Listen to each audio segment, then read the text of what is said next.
These are the sounds of an election fever.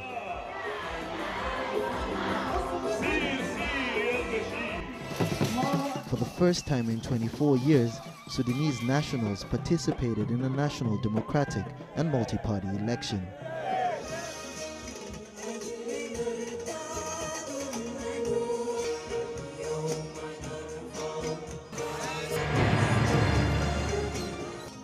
The April 11th to 15th presidential, state, parliamentary and local elections are a key requirement of the 2005 peace deal that ended a 21-year civil war between the government in the north and southern rebels.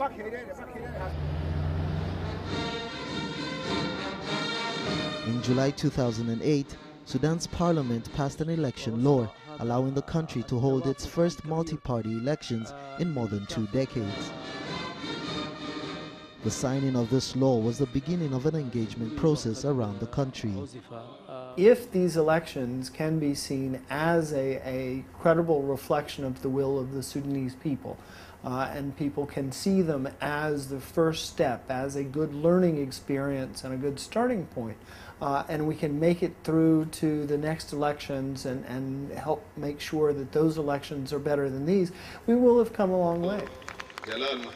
Soon after the July 2008 electoral law, the National Elections Commission, mandated with organizing a free and fair elections, was sworn in, and their Herculean task started.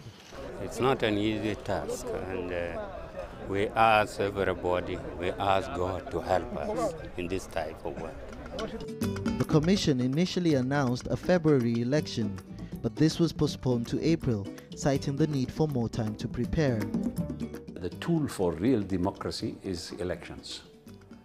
And so this is a situation emanating from the CPA, providing an opportunity for the people of the Sudan at the end of the 4th year of the CPA to exercise their right in elections for their coming governance. The elections expected to decide on a president and a 450-member National Assembly, as well as governors and the legislative body for 25 states countrywide, was described by many as a complicated process, with each voter in the north expected to cast 8 ballots and those in the south 12. While the Election Commission was occupied in political and logistical arrangements to make the elections successful, the Political Parties Affairs Council, charged with registering political parties for the first time in the country's history, registered about 85 political parties.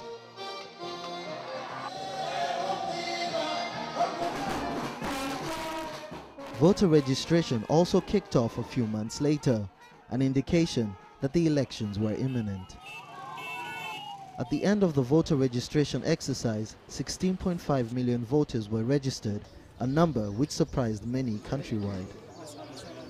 Looking back at elections in the past, I don't think that in Sudan 80% of the voting age population had ever been registered before.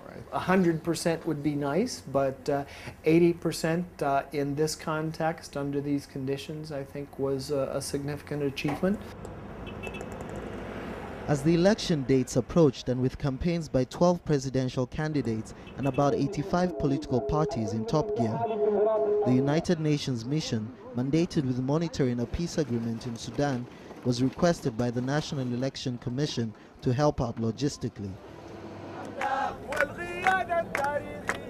There were several protests by some opposition parties who complained that the media favored the ruling party. Protesters handed signed petitions to the National Election Commission. Their protests finally gave way to some in the opposition either partially or totally boycotting the elections. The SPLM in northern sector of the 13th state is boycotting.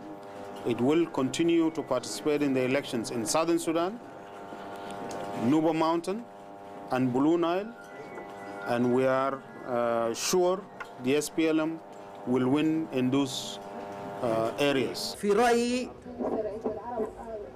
أهم عاملين حاسمين كانا In my opinion, the two decisive factors were the information we received on the manipulation of the electoral register and the provocative attitude of rejecting to extend the time والموقف to at least الاستفزازي achieve some الرافض results لأي of the نوع من amendments agreed upon. المد في الزمن لكي تحقق الإصلاحات المتفق على بعضها على الأقل نتائجها.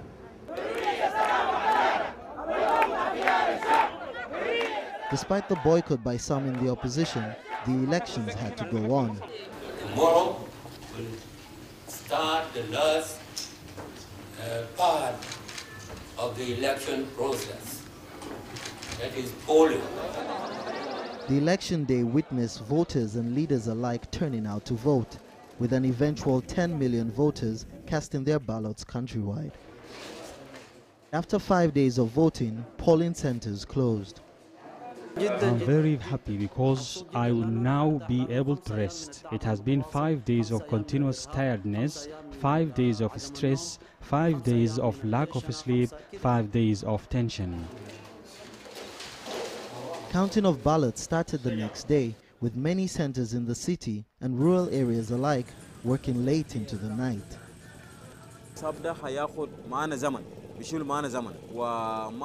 The scouting will take time. It will be different from the voting. We will keep counting until we finish. We started at 8:30 and up to now we are still counting the ballot papers. Despite harsh preliminary remarks by observers, it was acknowledged that the electoral journey was a difficult one. The just concluded elections, though imperfect, but they are indeed historic, and they also constitute a building block for future elections in the Sudan. It's obvious that these elections will fall short of international standards that are normally expected of advanced democracies in the holding of elections.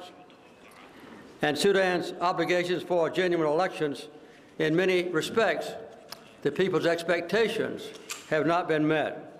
These elections have suffered from significant deficiencies, but it has to be taken into account that the Sudan is immense, and that these elections are the first in 24 years. إنما فيما يتعلق بالتصويت نحن نرى أن ما تم حتى الآن يعتبر خطوة متقدمة وإلى الأمام وتستحق الاعتراف بأن عملية التصويت رغم ما شابه من عيوب فإنها تعد خطوة متقدمة ربما لم تحدث على هذا النحو في دول أفريقية أخرى.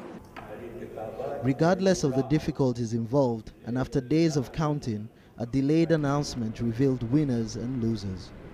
Omar Hassan Ahmed al-Bashir معتبر الفائز رئيس الجمهورية منتخب. الفائز لمنصب رئيس لحكومة جنوب السودان سلفا كير مياديت.